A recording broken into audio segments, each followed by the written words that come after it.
Right. Not used to being on camera. I'm always the guy behind the camera. Mm-hmm. Can't do this. We're here. We're here. I don't have any notes. We'll just kind of roll with it. I never have notes. Yeah. No, that's not true. I do. Sometimes having full set of notes is best. Like, you have the idea in your mind, but if you're just focusing on the notes the whole time, then it might distract what you're trying to. Yeah. How the conversations go. Well, a lot of times, if I don't know anybody at all, I always do a little research. But I've known you for years, so yeah. Who are you again? So I don't need notes. Yeah. I already know what I need to know. We made a movie together, I think. We did make a movie. Something like that. Yeah, a couple movies. A couple movies together. Yeah. Couple movies. Yeah. One about pans and. Oh, that was so great. We should have brought some pans. Where's the pan trophy? That's it. I should have brought that. I do. It's at my home work desk. You should have brought that pan trophy. Because he could have shown it off to the world. To the world. Should have. That's gonna bother me now. Send me a picture of it. I will. Send me a picture of it. Maybe I'll add it in. Yeah, add that in. I'll do my YouTube play button too. There you go. Okay. My Yeah, YouTube you got award. that. So how many YouTube play buttons do they send you? So you get one for free for achieving that goal, and then if you want more for your team, you pay an extra $150. $150 per award. Yeah. Per award. Yep. And then if you reach 1 million, which is just crazy in general, then it's like same thing. You get one free, and then it's like 500 extra because it's bigger and it's gold. Is it real gold though? That's a good question. Is it real gold? Is it real gold? That'd be amazing if it was. Oh my goodness! You should. It's for 1 million. Come on now. And what's the next one up? Is there another one for like 10 million? 100 million, I think, is the next. 100 million is the next. It's it's not a plaque anymore. It's like a rock. It's like a diamond thing. Okay. Yeah. Which like a platinum award, I believe is what it's called. At that point, you've made YouTube so much money that they're just like exactly, and hopefully you get a lot of that money in return as well. Hopefully they're paying you pretty well. It's such a good model. It is. And speaking of that, like so like have you heard of what's going on with Twitch? No, I have not. So like Twitch, there's a lot of stuff going on with Twitch right now because they're like stopping their creator program where they're not stopping their creator program. They're not going to do any more deals with creators anymore. And they've already changed the percentage of the split that a creator would get versus Twitch. And they're a lot of times they flag or just take down certain accounts without warning.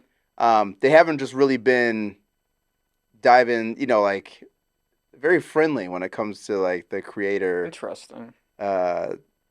world and system of that. So it's just interesting because like YouTube is like, hey, let's pour more into it. Mm-hmm. And then Twitch is being like, yeah, we don't. But that's like the lifeblood of their whole thing. Yeah. Now they're more live streaming. You can live stream on YouTube, but it's still not the go-to. Mm-hmm. I mean, under Google, like YouTube is like the number 2 most used search engine for anything, which is crazy.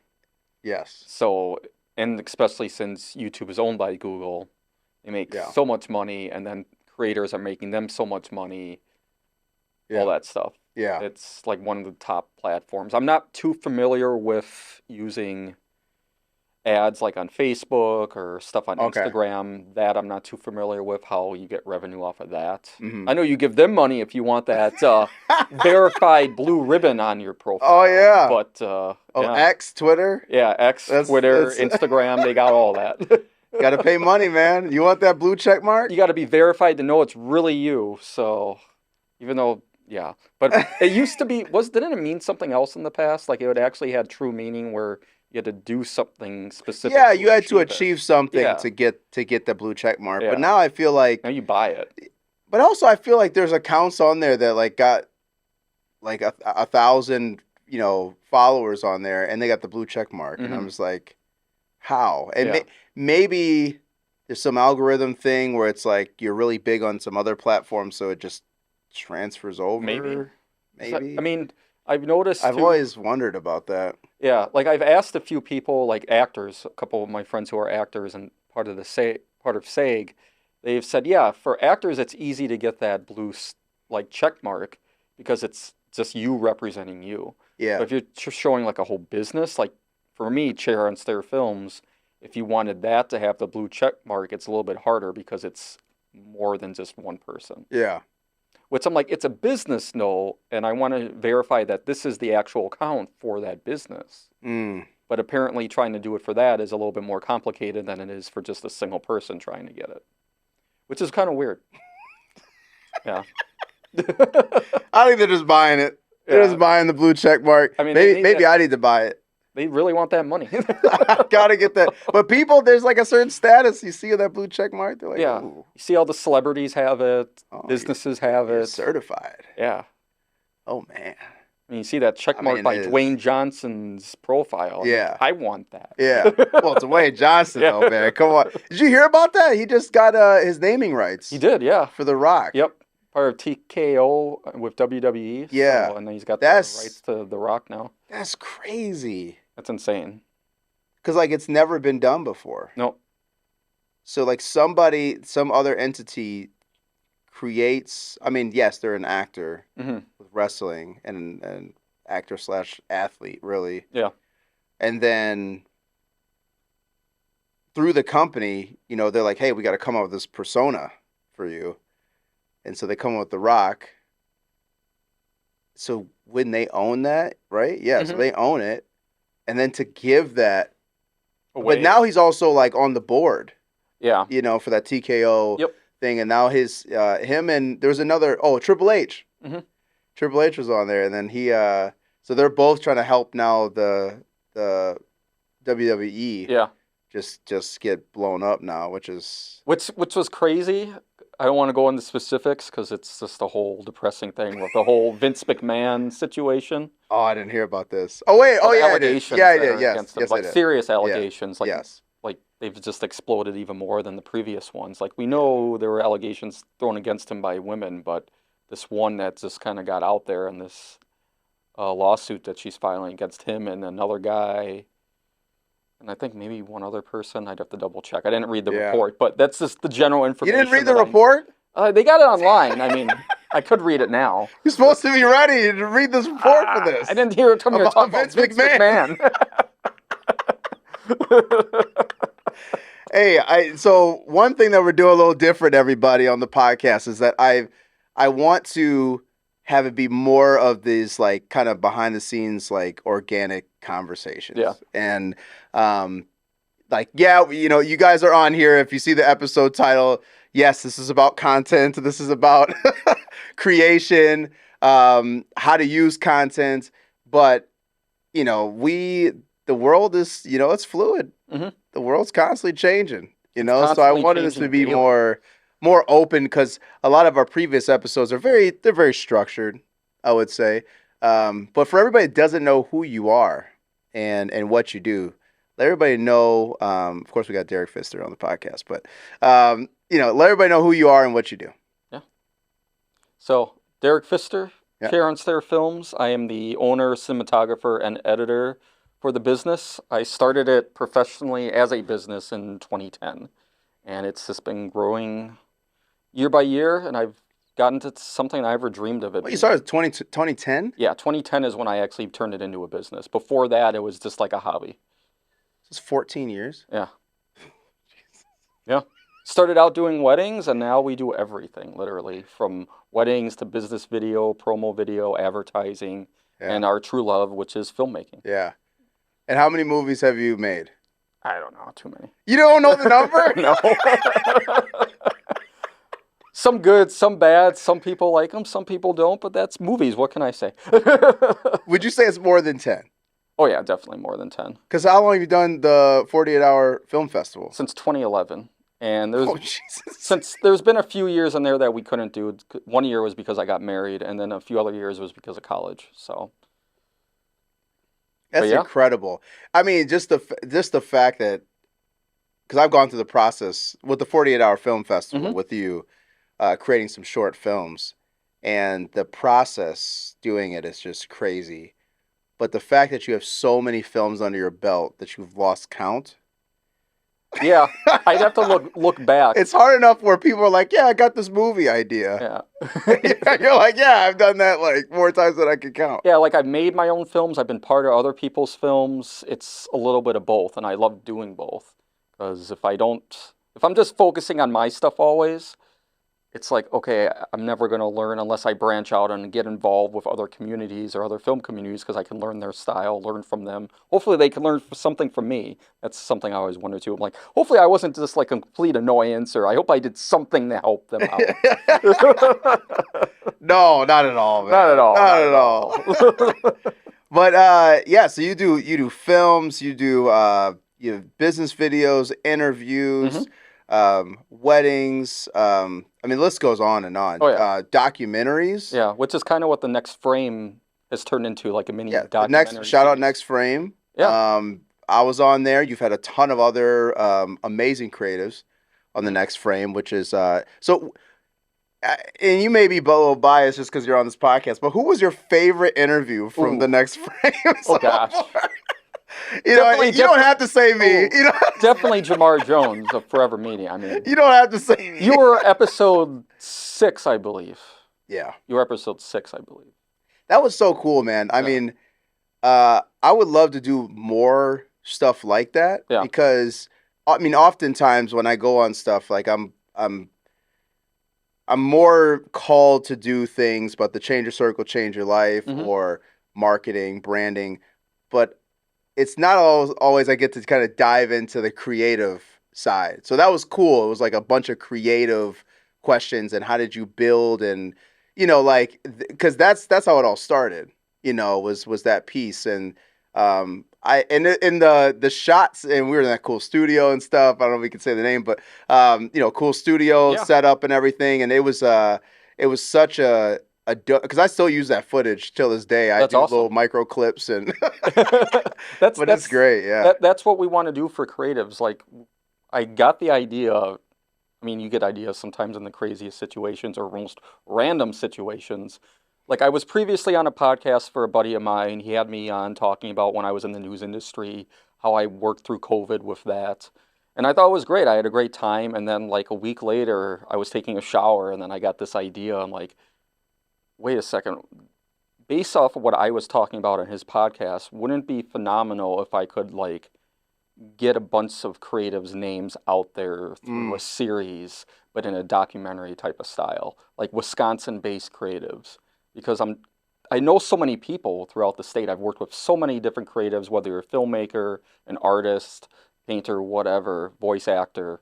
It's all being creative, and there's just so much talent that I met. I want to get it out there and showcase, hey, you don't need to be on the East or West Coast to know people like this. There's people within this great state of Wisconsin that know how to do it, and you can do that work here before branching out to any of the larger states to do this work.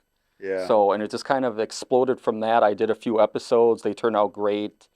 The clients that we had a wonderful time doing it, and they spread the word. I got the episodes out there. I got some interest. I brought you on board, and you loved doing it. So that gave Brendan and I the energy to continue doing it because we knew we were making an impact, not only with the creatives we were interviewing, but for the people watching it as well. So, and hopefully the people who are watching the Next Frame are learning something from these creatives and reach out to them. Yeah. Because we want people to reach out to these other people we're talking to, because that's how you grow your network, is by working with others. And are you, do you plan on continuing the Next Frame? Are you going to do more episodes? Is there more queued up? Like, what can you give us? Well, 2 days from now, as we're recording this podcast, Brendan and I are going to Madison to record 4 different creatives on the same day. Oh my God! That's how we're starting out the year for the Next Frame. Is we're going to knock out 4 episodes one day with 4 different creatives. That way, that gives me that time to work on them, and I can spread them out, and then schedule more for the rest of the year. Yeah. But we've never done a bunch of people within the same day before. So this will be a first for us. I'm just so used to doing one at a time, maybe one a month, working on the episode throughout the month to get it out, give it to the creative, promote them, all that stuff. But yeah, we're gonna see how it goes. Oh, That's so cool, man. That's so cool. We should now you got my wheels turning now since we're just talking about this. We should talk after this about, maybe how to blow that up a little bit more. Yeah, that'd be exciting. Because there's a lot of organizations and a lot of companies that want to be attached to things, especially because you're just doing Wisconsin, right? Yeah, right now that's your Wisconsin, focus, right? So there's companies, there's organizations that they want to be attached to this stuff that you're already doing all the work, but they want that visibility to be attached to something, especially like the creative world. Mm-hmm. Right now, there's not a lot of platforms for creatives to go to get acknowledged. Yeah, you're kind of limited to two big ones, which is YouTube, Vimeo, stuff like that. But no, I'm saying particularly in Wisconsin. Oh, in Wisconsin. Okay. Yeah, particularly in Wisconsin, for sure. It's very hard. There's not many platforms you can go to that really actually will shine some light onto what you got. There's a few podcasts and stuff that are out there, but yours is like I would say it's more of a show. Mm-hmm. Than a podcast setting. Yeah. Because it's a true kind of docu-style interview, esque, feel to it. And so that makes it like a notch above where I'm thinking of a podcast, something like this, where we're just kind of chilling and chatting. Right, just kind of going back and forth. Like the next frame is literally, like we're asking the questions. Yeah. But you're not going to hear us. Yeah. It's literally going to be the actual creative telling the story in a documentary style. Like we'll film B-roll, they provide. Yeah, you have a lot of B-roll and stuff, and we mix that all together to create a story that showcases them from how they started in whatever aspect that they're talking about to where they are today. Yeah, and how it all kind of evolves. Yeah. So yeah. No, it's super cool, man, and it's great that you took the leap just to start and create this. Yeah, it's been fun. I've known so many people, and other people ask me, like, do you know somebody who's a makeup artist? Do you know somebody who could be an extra videographer for this project? I'm like, I do, but what's a better way of just saying, I know people. Mm-hmm. Let's get them out there in style of film. Yeah. I love film. What's another way I could use it to help the community? And this was the perfect way to do it. Yeah, no, that's cool. That's cool. So let's get into some. Let's just talk about content for a second. Let's talk about content. So, and let me just give you some context. Some background. So if people are listening, watching, we know that a lot of people struggle still in 2024 with content creation. It's still a major problem. Particularly for companies. Mm-hmm. Now, creative individuals like ourselves that just naturally want to create things, it comes a little more naturally, I would say, to us. Now, normally you're behind the camera. You're in front of the camera today. It's different for me. People are seeing my face. They normally see images of me on social media, like me doing my work, but here I am talking. I'm not used to that. Yeah. But it's cool. It's cool. And so it's a struggle because there's a few different layers, with content creation. One, you have the fear within yourself, the rejection. What are people going to say? That your own internal battles that you have to overcome. What are people going to, what if I say the wrong thing on camera? And am I looking good today enough for the camera? Like you just, all these things are in your head and they prevent you from starting and creating content. But so with that in people's minds, I want you, because you've had some success with creating content and seeing kind of how far it can go. And I mean, it's even going to go further than that. But tell me about the other side. So now you've got a lot of content out there. You're consistent. You're pushing out content. Tell me about your journey with YouTube and where you're at today, so people can get in their minds of like, if you can get past those first internal battles, a lot can happen, with that. Yeah, like originally when I started YouTube, I started using it when it first came out. I think 05 is when it started, and then 06 is like people got the word of what YouTube was. Like, oh, you can upload videos and share this fun stuff. So all you kiddies watching or listening, that just shows how old YouTube is right now. It's a dinosaur now. Almost 20 years old. For those That's kids, crazy. yeah. Yeah. But I used to, when I was younger, going through middle school into high school, we would upload our VHS stuff and just get it out there to show our friends and family. And that was before YouTube was a business. Mm-hmm. Now it's a business, which is insane to even think about. Mm-hmm. So that's what I did then. And then once I started to get into the workforce within film, I was part of the news industry. We used YouTube there to upload certain promos, certain content that was up on the live broadcast, just so if people missed it during the live broadcast, they could watch it. So we would do that. But we got some followers. It was just pretty much the people within the general area who would watch it. And then I left the news industry because I wanted to work for a company to help build them through video production itself, and also myself would learn from that business and expand my skills too. Yeah. And I got hired at a law firm right out here in Brookfield, Wisconsin, and the owner of the company wanted to do just that. He wanted to grow his business through video production, and he wanted to use YouTube as the platform because everybody uses YouTube now. It's the number 2, it's most used source to look up whatever it is you're trying to find, because there's tutorials for everything.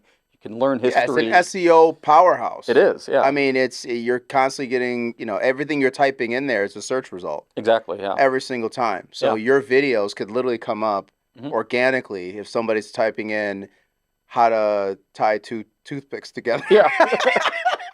How to assemble your next toilet, or if you got a video on it, it could literally pop up, especially, and then depending on the algorithm helping you, show up, and which that's all a whole other thing too. That's always changing. So as you're going through the story, just real quick, I want to just pause for a second. So the company that brought you in, that was the CEO's decision to create content. Now, is the CEO, were they already afraid of the camera? Were they already like, yeah, or I'm good. I'm good with the camera. Like I'm not shy about it. Like, we made an introduction video, like the first one that I did with him in our studio, which the studio was so small at the time. The first thing he said really on camera was, I've done 1,000 videos on camera. I've talked on camera. So from that point, I'm like, okay, he knows how to talk and all of a teleprompter, so he had reps. All that stuff. He's got reps. He's got, so he got past like already the anxiety or fear and all the internal battle stuff. So, and also I want everybody to be listening too, because this decision to create content came from the top. Sometimes, depending on how big your organization is too, sometimes those decisions come from, from the middle or, just below the executive team. And so it's hard to get everybody on board, with that. So getting the buy-in from really the people that are kind of leading the charge, because ultimately content really helps a brand grow, overall. Yes, there are some tactical things where you can get into the data of attracting leads, converting those leads into clients, engagement and all that stuff. But overall, first, when somebody's seeing you for the first time, they're getting a taste of your brand, of who you are. And then eventually they'll be like, what does Derek do? Like, who is he? Yeah, who is he? Okay, I keep seeing these videos, kind of like what he's talking about. All right, let me see what's going on. So anyways, I'm just trying to frame the story for everybody of what you did. So, okay, so you were brought in to create content. Started from the ground up. The ground up, literally ground zero. Literally, we started a channel from nothing to make it where it is today. Yeah. And so talk to me just a little bit. You don't have to go through the entirety of it, but just give me some of the milestones of some of that content journey, and what were some of the challenges that you faced? Our first year was the challenge. It was like our test run from the end of 21 through the end of 22. So we didn't really know what content to talk about. So he's an attorney, he's a defense attorney, former state prosecutor. He's well known around the country for his wisdom, the way he's able to talk so fluently and make the language of being an attorney sound simple. Yeah. Because there's all these big words, Definitely need stuff that. I can't even. Yeah. Stuff I'm not an attorney, so I'm just like, what is he saying? But he simplifies it to make it easy for everybody to understand, and that's what people like about him the most. So somebody who knows nothing about drunk driving and OWIs, stuff like that, and all the language behind it, he simplifies it, and that's what people want to hear, and that's what people are attracted to him for. So within our first year, we ended up going from nothing to about 1,000 subscribers, which was great. So we were getting an audience, a small audience, and people were noticing who we were. And just real quick, so I'm gonna interject. So how many videos were you dropping when you first started? We were dropping about 2 a week. 2 videos a week, and roughly how long were they? And then what was the style of the video? Sure.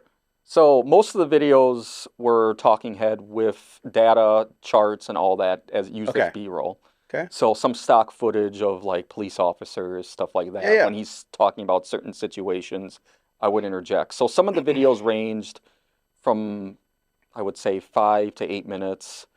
And then I think maybe a few months in, we started to branch off a little bit more because some people were commenting, posting in the boxes, like, could you emphasize this a little bit more? Could you go into a little bit more depth?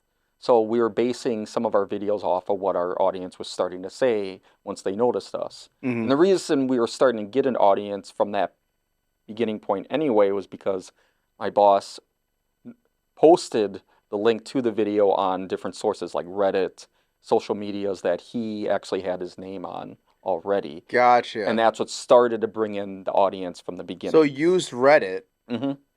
So this is actually a really good takeaway, just using the platform that you're already currently on. Yeah. And at least starting to share the new video content, on and say, hey, I got this, and or here's some insights, or something like that. But using Reddit, so that was his platform of choice. Yep. And then so doing that, okay, cool. Yeah, cool. And he was using that to his advantage because people already knew about him from seeing his interviews on major networks like NBC, stuff like that. Because major court cases, he's very knowledgeable on that stuff. So he became well known because of that, and people would see the link like, oh, Tom Grieve said this, let's take a look at it. And once he posted it to Reddit and other sources, they listened in because they've seen his interviews from live television. Yeah. And then, I kind of escalated from that point, and we were basing a lot of our content on what the audience was saying and what they wanted. So if we posted a topic about a certain court case, he talked about it for about 5 to 8 minutes.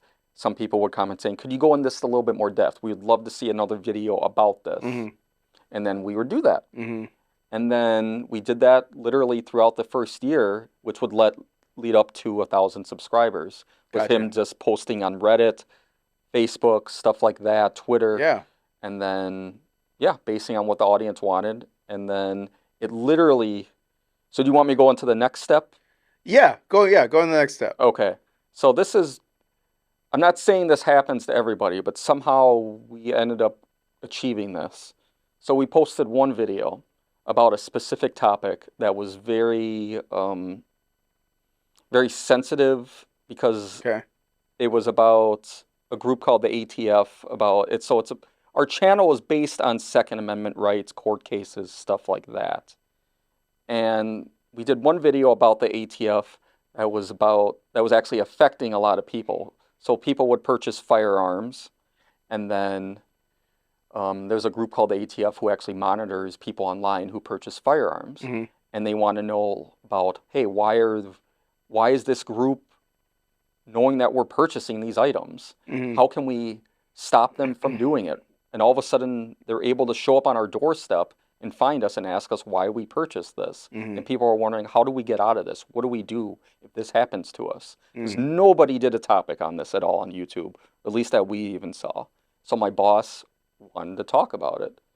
And then it just exploded. Like, the video right now has almost 4 million views within less than a year. And people keep going back to it because it's one of those topics that you learn a lot from, and you know how to save yourself in certain situations. That brought our audience in.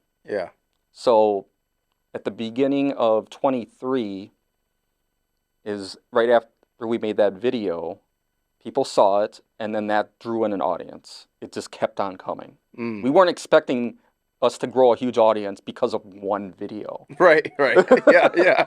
And that's what got my boss's name out there even more. And he was doing the same thing, putting it on Reddit, going on Facebook, Twitter, posting it like he's been doing for our first year. But one video literally made us explode. I don't know how that happened. Luck of the draw, I guess. How many videos happened before that moment? I would say just under 100. So I just heard about this listening to, man, I wish I could, his name's Ryan. He's got some slick back hair. He's deep into like real estate. I don't want to jack up his last name.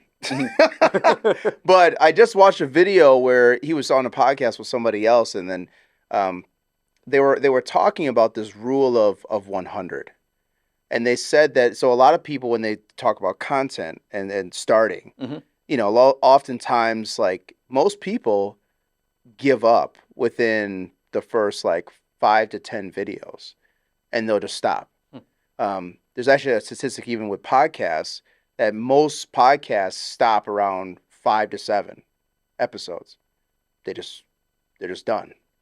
And I forgot the statistic about podcasting where I forgot how many were created and then how many are still active today. I think there's been millions created, but active actual podcasts that are past like 20 episodes or more is only like 500,000 or something like that. It's still crazy that people just don't stay consistent. So I heard about this rule of 100, where if somebody wants to start and do something, they should just tell themselves, no matter what, I'm going to do 100 of these. Then I'll decide if I want to quit this thing or not. Because what often happens is, you know, you do something 100 times, really anything. I'm going to go to the gym 100 times. After that, if I still don't, you know, believe in it, or I'm not seeing results or whatever, I'll throw it away, and then, you know, I'm done with it. Or, hey, I'm gonna send 100 job applications. You know, hey, it's hard getting a job. I'm gonna send 100 though. After 100, then I can complain.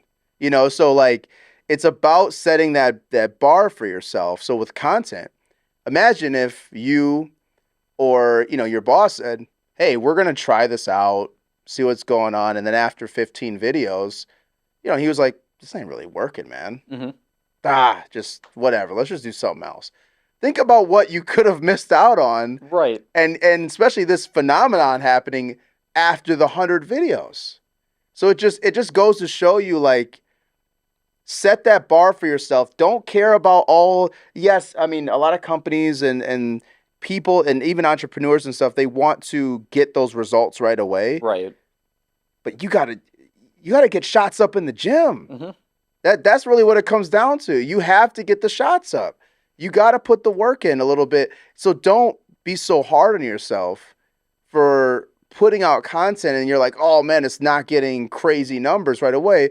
Before you weren't getting crazy numbers, you know, so you got to build something, you know, to work. So it's just so interesting. It just like further validates that video I watched for that story, because it's like, if you would even stopped at 70 videos, right? Yeah, you would have had a little traction, like maybe, you know, so you had 1,000 subscribers, like, you know, it's moving a little bit, but is there a giant wave? Right. No. Yeah.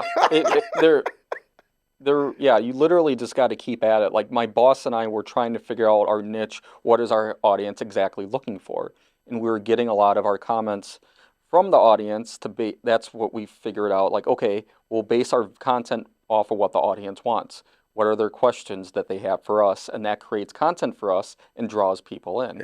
And that, because once we find out what the audience is concerned about, okay, we have the knowledge of it, let's talk about it, and that's what draws them in. They want to know, they don't care about what we're just talking about, random stuff. They want to know what can help them, and that's what we base our content off of. Interesting topics that can help save their lives, save somebody else, and everything like that. So staying consistent, it was always 2 videos a week? Yep, that actually took us a while to figure out because it was a lot of back and forth. Do we need to do 2 a week, 3 a week, maybe even 4 a week? Yeah. But because of my boss having a schedule the way it is, he's running like 5 different other businesses. Yeah. So he doesn't have the time like a lot of content creators who are doing this as a for a normal living. So he's incorporating this with his other businesses. Mm-hmm. So yeah, it was very hard for us to kind of keep up with that. We knew we weren't gonna grow as fast as somebody who's able to make a video every day. Yeah. So, but what we learned from other successful content creators, as long as you're creating at least 2 to 3 videos a week, you're posting, you're replying to people's comments, your channel will stay alive. People will continue to follow you. But you gotta stay consistent, exactly like you said. You gotta consistently make content every week. You can't take those long breaks or else people will be like, what's going on with this person? Yeah. They haven't made anything. Yeah. And people are really serious when it comes to subscribing. Like, they'll literally unsubscribe from you if you don't make something. Or if you say the wrong thing that they don't care about, they'll unsubscribe from you. Oh my God. It's crazy. Really ruthless. Or this is something I have to admit, if you spell something wrong, they'll really go after you. Oh yeah, they will. They will tear you apart. But you know what? You know what's funny about that? We worked with a content creator, an influencer before, and what she used to do is she actually would spell words wrong in her posts on purpose. Yeah, I heard about that. Because it would help the algorithm. Yeah. Because everybody's like, oh, you spelled so-and-so in there. Or you would get DMs like, hey, just to let you know, you spelled blah. It started conversation. Mm-hmm. I've even done it on purpose. I've had people be like, hey, man, I'm looking out for you. Just want to let you know you spell individual wrong. Yeah. I did it on purpose. Because I want to get that. I want to get comments. Yeah. The more your stuff gets comments, the more it gets views, helps the algorithm. It's like a little hack. So if people listening and watching, like if you want to try that, like I always like shake my head every time I hear like, oh, you spelled this wrong. Like in a video not that long ago, I accidentally spelled bail wrong. Yeah. And then my boss was at a convention, and some guy walked up to him who's a follower of the channel and calls him, hey, I heard you spelled bail wrong on that video. How's it going, bail? And then my boss just kind of like shrugs it off and goes, haha, funny. Yeah. But I'm like, that's what you're... Yeah, that's what you care about? That's what you want to say to him? What do you... Yeah, but it's crazy. It's 100% true. Like what you said, it draws in those comments and the algorithm actually helps it. Would I say, hey, spell everything wrong in your videos? I would no, don't do that. Or else that'll be all the comments you get. You'll lose all your subscribers. It's like, why should I listen to you? You're spelling all these words wrong. Yeah. It does happen, because especially if you're on a time crunch, yeah, of course. You don't have time to proofread everything, especially in the news world. Yeah. Like you might notice on headlines, something's spelled wrong. Yeah. It's because either they weren't able to proofread it or they literally had to get it up in seconds. Yeah. And so when you guys are posting these videos, are you also doing shorts? Are you doing any kind of micro content? That is something we did do. We tried to get a few shorts out a week along with our video. So we would post a video one day. The next day we would do a short based on that video that we did. Okay. So like a little snippet of it, like a little clip, and then it would lead in. You want to find out more, watch the video in the link below. Mm-hmm. But did you see that working? Is like, not really on our end. What we ended up seeing was if you just do shorts, people are going to follow you just because of the shorts. Okay. So you almost have that niche. What are you focusing more on? The full-length content, or are you focusing on shorts? Gotcha. So if you're just a short guy, you're going to get a huge audience because it does bring in a lot of views. Short guy. Little short guy. Little shorts. Are you wearing shorts? Are you short? Are you creating shorts? Are you creating shorts? I would certainly hope you're wearing shorts while you're making shorts. Short shorts? I don't know. What can I say? No, I love the story. So just to fast forward, because I think people are kind of getting the gist of that. So where are you guys at today? And then I have some other questions. Yeah. So just a quick summary here. Yeah. At the beginning of 23, we did that one video that made us blow up. We went from 1,000 subscribers, and within a week, we got 15,000 new subscribers, and it kept growing. Yeah. And then by the 6th month of last year, we had 100,000. Jeez. So we achieved that landmark. We got the YouTube Creator Award, which was insane, something I never thought I'd get. And right now, about a year later, since we got that jump, we're about to reach 240,000. So you're on a crazy trajectory to like just keep growing this thing. Exactly. Well, first of all, I mean, congrats to the work you guys have done. Thanks. And one thing I just wanted to point out, just in the reason why I want to go through that story real quick, and I know you have your business and you have all these other things going on, but the one thing that's so important, and a lot of creatives can kind of walk away, with this as well, is you have to have, like, because you guys had this perfect almost scenario. First of all, he hired you on to trust your creative, guidance, direction to do this, because one without the other can't produce this. Right. Like, you literally can't.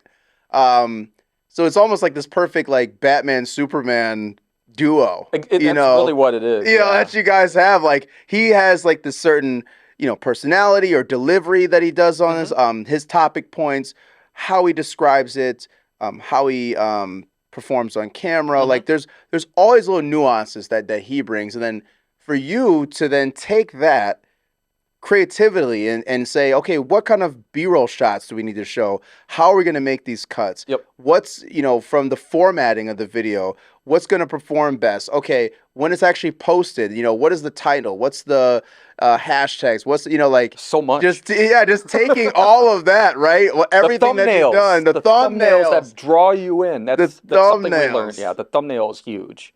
So and I've heard that too. Thumbnails are so important. I've heard some of the top content creators, they literally will spend a lot of money on a thumbnail. That's crazy. It's more than what they've done for the production of the video. They will work with certain designers and people that really understand YouTube algorithm and all that, and they will pay thousands and thousands of dollars for one thumbnail. Yeah. Because that one thumbnail could get you, X more number of views. It really does. It get you subscribers and all that stuff. So I have heard that as well. Yeah. Yeah. Try to keep the wording on there minimum, like no more than 5 words, I would say. We try to keep ours between 3 and 4 words just on the thumbnail, and then we have images around it. So that way it's not like, okay, you have a whole paragraph on this thumbnail. You want something that stands out, few impactful words that draw the audience in and make you click on it. Yeah. So it's all about click impressions, all that stuff. And then you got to start that video out strong that makes the audience want to continue watching. Yeah, for the watch time to grow. Yeah. You got to draw them in immediately within that first 30 seconds. Yeah. If you can't do that, they will not watch it. Crazy. Great. So the thumbnail is so important.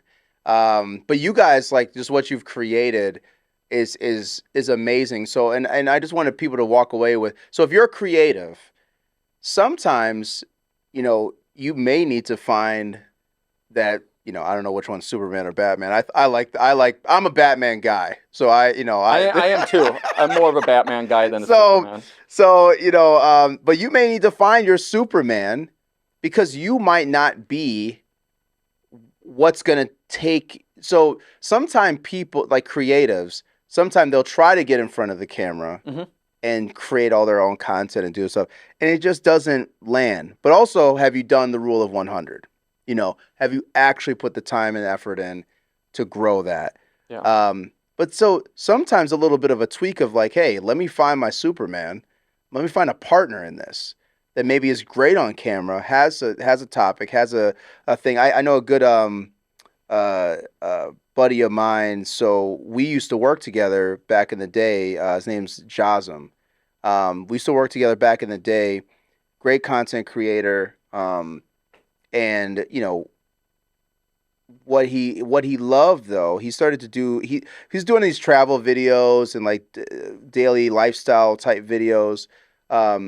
But then he eventually got a job working for a company called Tesla Daily. And he started to produce the videos, and now they've done I think, I don't know if he just said the stat the other day. It's hundreds of millions of views on this Wow. YouTube channel.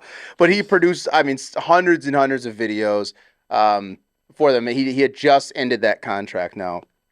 But but now he has that on his resume, and now he's doing a lot of his like his Ironmans and like marathon running, and like he's a jump rope guy. So now he's taking all that content, like all that energy and time and effort that he learned and kind of grew up that, that other channel, and now he's growing his own channel. Wow. On that stuff. So it just goes to show you that sometimes you just need that partner. You really do. To kind of help you break out of whatever it is, and then you can then shift or move. Yeah. And creatives, we like to create. So like sometimes certain topics and stuff over time they get a little boring, or hey, we want a new challenge or something. But sometimes you need that partnership to grow something. Yeah. Not everybody can do both, flip on the camera and be the person that's, in front of it. Right. So it's just super interesting. Yeah. I mean, there's a YouTube channel. This is one of the original YouTube channels. I watched them when I was in high school. The group called Smosh. I don't know if you ever heard of them.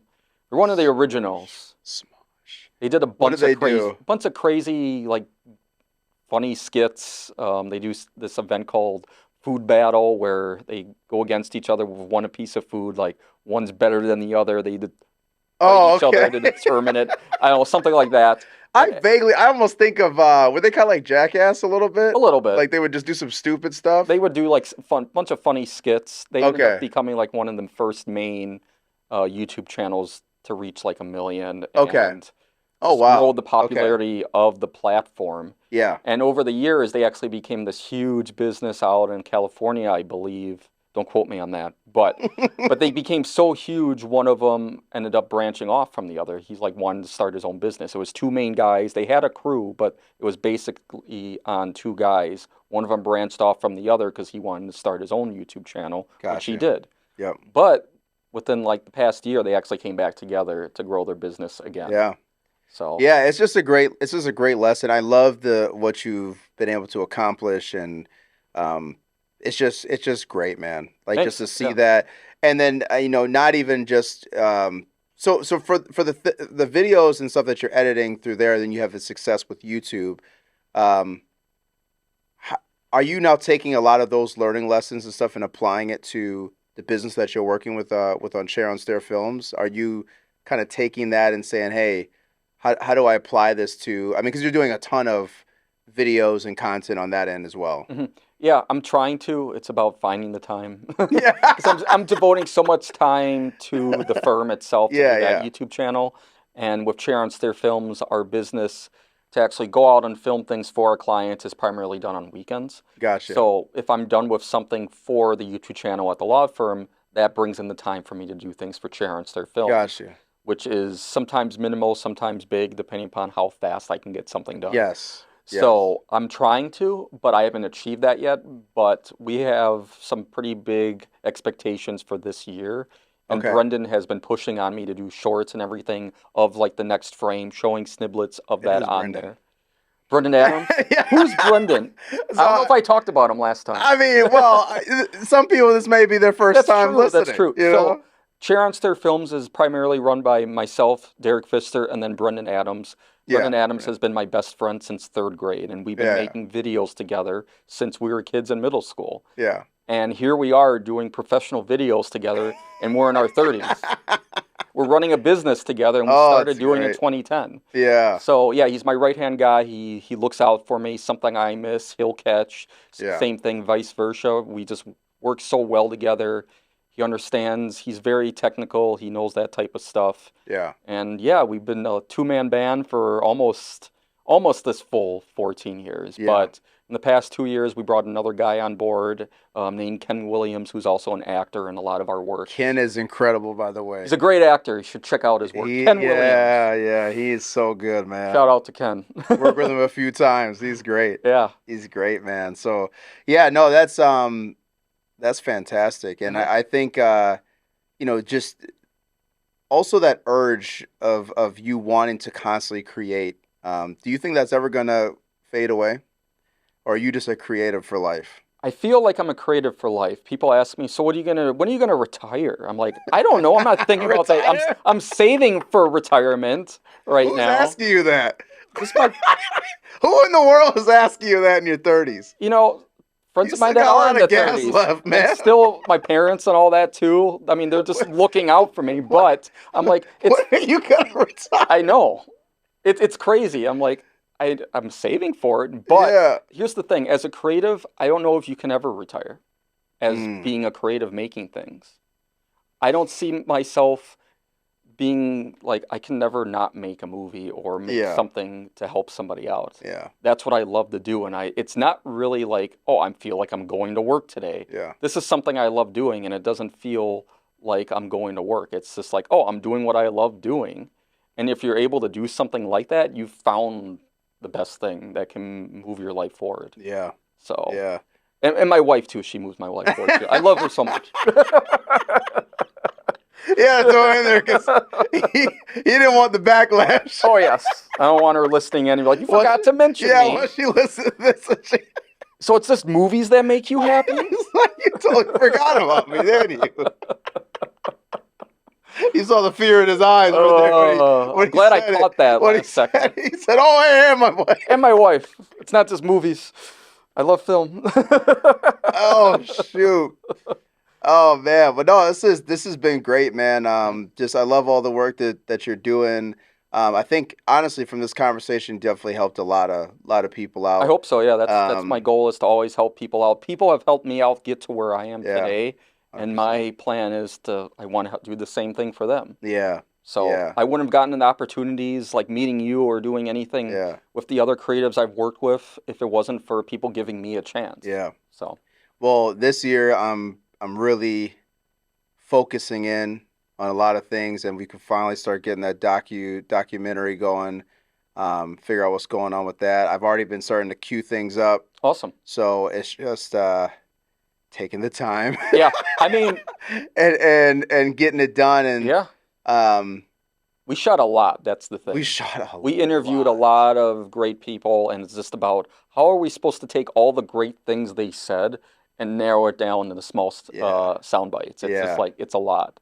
Yeah. So if anybody ever says, oh, filmmaking doesn't seem like it should take that long at all, well, you're totally wrong. It takes a lot of time. It takes a lot. Because they see the final product. They don't see all the you had to do to make footage you got to go through and sift through and find the best shots, and then you may start to create something. It's like, oh, actually, this too. Reshoot. I mean, it's a lot of stuff. So what we're talking about is that we did the Lead the Movement business conference 2 years in a row. One was at the Pfizer Forum, and the other one was at the Summerfest grounds in Milwaukee, Wisconsin, and we documented that process. Going through it, and so we want to actually put all that together and create a documentary or a series or something. Yeah, like how you literally had this small idea and then you were able to rent out the Pfizer Forum. How did you do that? Yeah. And that's what we were trying to document. Yeah. We got all the people who were part of it, got their voices. We want to get that all part of the story. Yeah. And just piece it together. And I now have some creative ways of how to really grow that. I think it's really going to come down to getting that trailer. Yeah, that's how you're going to make people want to buy into it. They can see the vision of it. But that's how I can start to move the needle on some other things, for the distribution part of it or partnerships and, actually blowing it up. But it's just, like you said, going through it's going through all those things and saying, I just got to create something cohesive that's a trailer that makes sense. Yeah. But we don't quite know exactly how it's going to end. Yeah. It's going to be tough. It's one thing to film it, and I've learned this through the years too. It's one thing to film a project, you get excited, you made it, you have all this footage, but it's another thing, even huge, it's the biggest part, is to piece it together somehow. Yeah. That's the most time-consuming part. Yeah. Yeah. So it's just about having the motivation, the energy, push through the struggles of putting it together, because guess what? It's going to be worth it in the end. It's going to be so worth it. It's going to be so worth it. I mean, think of all the films you did. Yeah. When you're editing, you're like, why? It's 4 in the morning. When you're editing a film in 48 hours and you're staying up that full 48 hours staring at a computer screen for that last like half of that period, it really makes you just want to pass out and sleep. But literally, I have to fight through it. Now that I've been getting older, it's harder. Start out when you're young. Just plow through it, because guess what? When you get a little bit older, it becomes harder to pull those all-nighters to make a movie. Oh my God. Well, thank you so much, man, for being on the podcast. Thanks for having me. I think this has been great, to be honest. Yeah. Tons of gems have been dropped. Where can people find you? How can they learn more? Of course, yeah. Look up chaironsstairfilms.com. That's our official website. We're heavily on Instagram, Facebook, LinkedIn. We're still on Twitter a little bit, X, or whatever you want to call it. But yeah, primarily look us up on Instagram. We're heavily posting on there, and it gets transferred over to Facebook. So if you want to contact us, look us up on those platforms, or just go directly to our website at chaironsstairfilms.com. Dope. And guys, don't forget to like, comment, share, subscribe, do all the things on all the platforms that we're on. Definitely, if you want to support the channel, we have a support option. Couple bucks a month can really help us really grow and maximize this podcast. And we're going to continue to pump out amazing episodes with incredible guests. So keep tuning in to this Ultimate Business Podcast. So until the next time, we're out. Peace. Have a good one. All right. And that's it. That's a wrap. Put my shades on. There you go. That's how you exit. Get out of here. Don't forget to like, comment, and subscribe. And don't forget to hit that notification bell for more amazing content that we're going to be putting out. And don't forget, you can change your circle to change your life.